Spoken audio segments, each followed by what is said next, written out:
What's up, Motor Brewskis? Welcome back to yet another cracking edition of this show. And in this video, I'm going to show you how to make something called biltong. If you're wondering what biltong is, it's kind of like jerky, just a hell of a lot better in my experience, but I'm South African, so I'm biased because biltong is a thing from South Africa that everybody eats all the time. Goes fantastically well with beer. But more importantly, it's a great adventure snack. So whether you're adventure bike riding or whether you are, climbing mountains, whatever type of adventure you're doing, hiking even, having a packable protein snack that tastes good, that keeps you, relatively not starving while you're hitting all these long rides and stuff, is a really powerful thing. So today I'm going to show you how to do it. So full disclosure, this recipe I'm about to give you is a combination of a few things that I've heard from a number of people.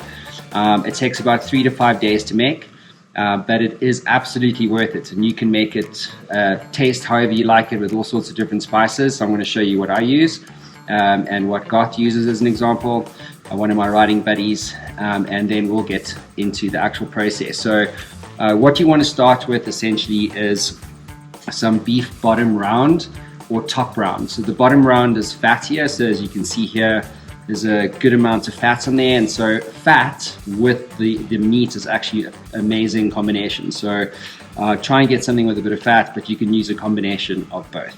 So that's what you need to start with, so let's get into it. Alrighty, so here is our bottom round. Let's get this bad boy open. Just want to get rid of some of these strings. Not going to need that today. Alright, so the first thing you want to look at is the grain. So when you make biltong, you want to always cut with the grain. And so the reason for that is because it actually makes the biltong easier to eat. So in this case, you can see the grain is running from east to west, or west to east. And so what we want to do is basically cut strips about that size, about 1 inch in width. You can take it smaller if you'd like, but I'm thinking this is a good one. And then that one there like that. And so the bigger you cut it, the longer it's going to take to cure. And so what you can do, given the shape of this meat, is actually do something like this, so cutting it in half. And my son's making so much noise on that VR, it's frightening. Anyhow, so there you go. So you can see the grain, right? So it's clearly running sideways. So what you want to do is cut it like this. So we'll just cut about 1 inch thick pieces.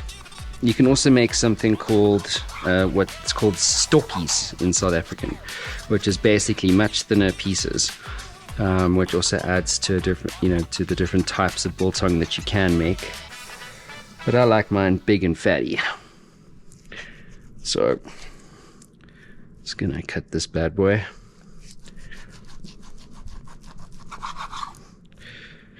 There we are. Alrighty, so like this is what you cure. So we're going to spice this and then hang it. So now these pieces obviously won't have any fat on them, but these ones will. So again, just looking at the grain. Hi Brink Brown, are you done shouting at people on the VR? Huh? You sure you don't have another go?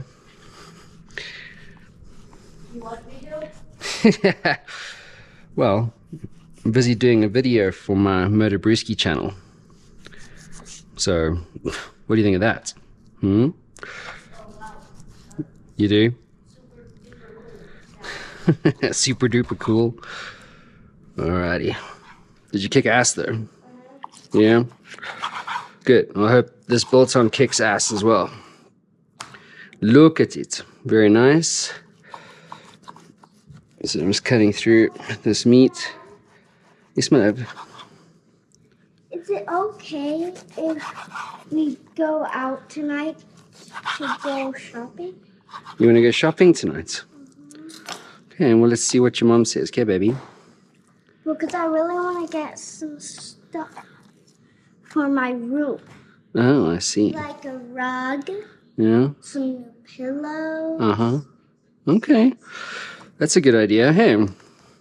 Because my pillows are kind of old. Okay, so what I've got here is a combination of red wine vinegar, white wine vinegar, and Worcestershire sauce. So you want to be pretty liberal with the Worcestershire sauce and mainly make it, use the vinegar. And so the first thing that we're going to do is spray the meat with this vinegar. And so the reason you do that is to kill the bacteria, and also at the same time to give it some extra flavor. So we're just going to turn these things around, give it a good spray. And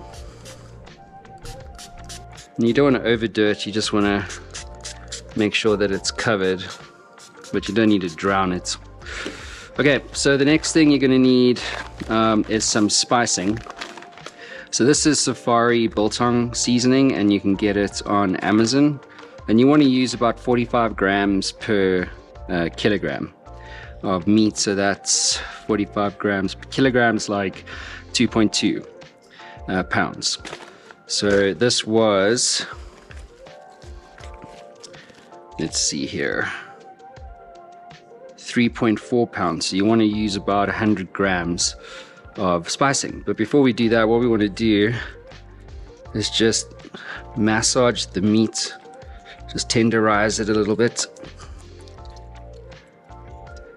And the reason why you do this is because it gives the biltong a nice finish at the end. You don't have to massage it, it's really just a preference. So like everything from this point onwards is just preferential, including the spicing that you want to use. Some guys basically roast coriander seeds and add salt and all sorts of things, but this is really just a small thing that you can do to make it taste as great as possible. So it's not absolutely essential, but give this about 5 minutes of tenderizing, and then we can get on to the spicing. Okay, cool. So I'm not a huge fan of measuring anything. I don't have the patience. So I know what I'd like to do, which is spice it. Not too much, but just enough to give it a good amount of flavor. So just gonna keep doing this. Rub the spicing into the meat. You really don't need to overdo it, especially because you're spicing on both sides. This meat's looking real good. Looking real good. If you'd like to, you can add some salt, but again, don't go overboard. If the meat's too salty, like anything, doesn't taste good. Right, so next step is you're gonna need some hooks. I'll link this stuff all up on the show notes. You can get it from Amazon. So these are the hooks that we'll use. The one thing I will say is that these cuts are quite long, but it's not the end of the world. You can actually just cut them in half and hang them individually, but I might just run it as is. They will shrink as they're in the dehydrator. So maybe what I'll do is actually cut this in half, and I'll make these the big ones. So basically, let's run the sharp end through. Careful not to hurt your fingers. You thirsty, my boy?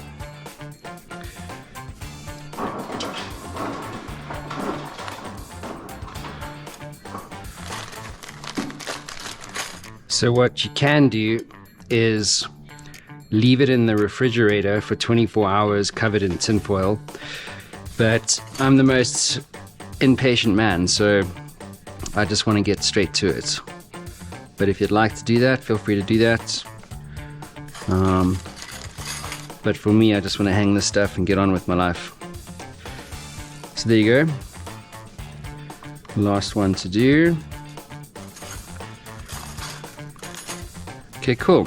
So there you go. All the meat, bar the last one at least, is ready to be hung. So let's get on to that phase.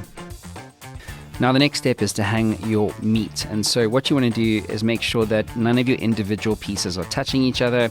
In terms of temperature, you want to set it to around about 75 degrees F or anywhere between 22 and 25 degrees C. In terms of hanging length, it really depends on how you'd like your biltong to finish up. I prefer my biltong to hang for around about 4 days because it really just makes it kind of wet and yummy and juicy, but that really depends on you entirely. Alrighty, it's now been 4 days. So let's see what's happened here. So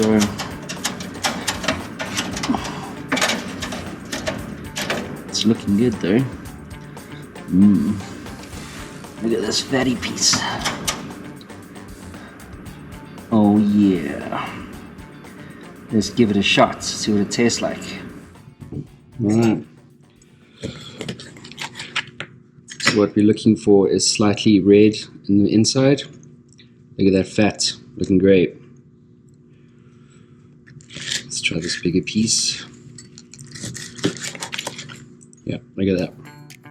So this we can probably hang a bit longer, depending on how you like it. I like my biltong wet, but this is in the right direction. You can see the difference between the thicker one and the thinner one. So this one I'd probably want to hang for like another day. But otherwise, the proof is in the tasting. Biltong, billies as they say.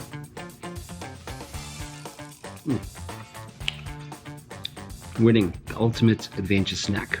Boom. Now my kids aren't fans of foods they don't know, and so the ultimate test of a good biltong is feeding it to your kid. Pretty good. Pretty good, eh? Now, a top tip from Motor Brewski, always vacuum pack your biltong before taking it with you on your adventure rides.